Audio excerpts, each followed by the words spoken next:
Joseph from Atlanta writes in to ask about James 4, specifically verses 9 and 10, which read, "Be miserable and mourn and weep. Let your laughter be turned into mourning and your joy to gloom. Humble yourselves in the presence of the Lord, and he will exalt you." End quote. Joseph asks, it seems rather explicit that James is saying to not be joyful. Pastor John, in light of this text, are there times when the pursuit of joy in God isn't the chief goal in every season of life, or are the two cohesive? Oh, that's a sharp observation. I love questions like that. Anything that helps me take my Christian hedonism deeper to wrestle with seeming contradictions is just great. So here we have, how can you say, seek to be happy in God, Piper, and at the same time with the text say, be wretched, mourn, weep, let your joy be turned to gloom? That's the opposite of be happy, isn't it? Let your joy be turned to gloom. So let's stay with the text. I don't think it's good to run away from texts that feel problematical. Just stay with them. So verse 4, he's talking to people who are adulterous. He says, you adulteresses, it's a feminine really, you adulteresses, don't you know that friendship with the world is enmity with God?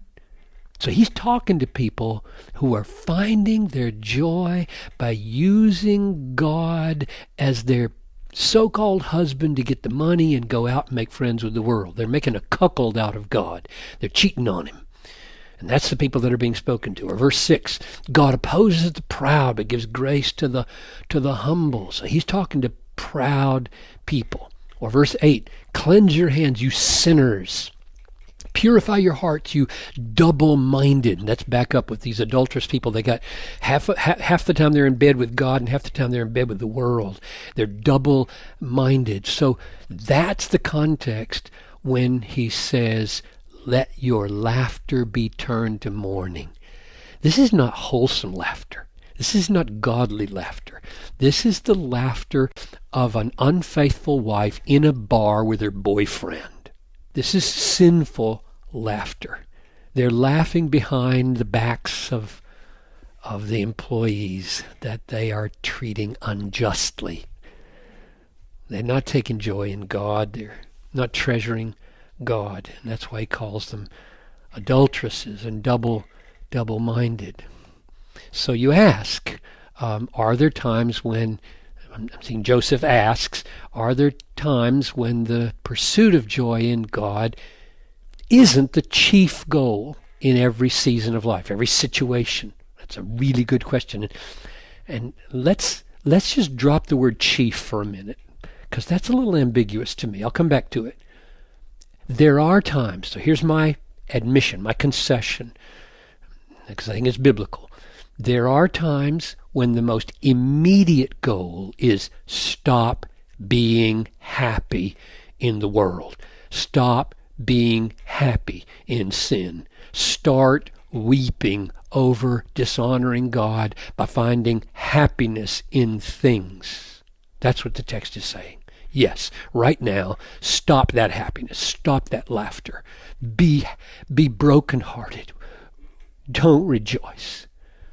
But wouldn't it be true, Joseph, that the ultimate aim here, the ultimate aim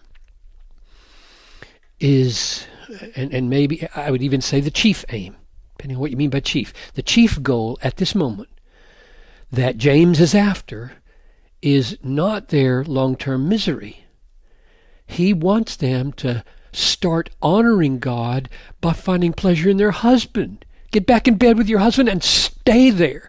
Don't go cheat on God by finding pleasure in what he has declared to be sin.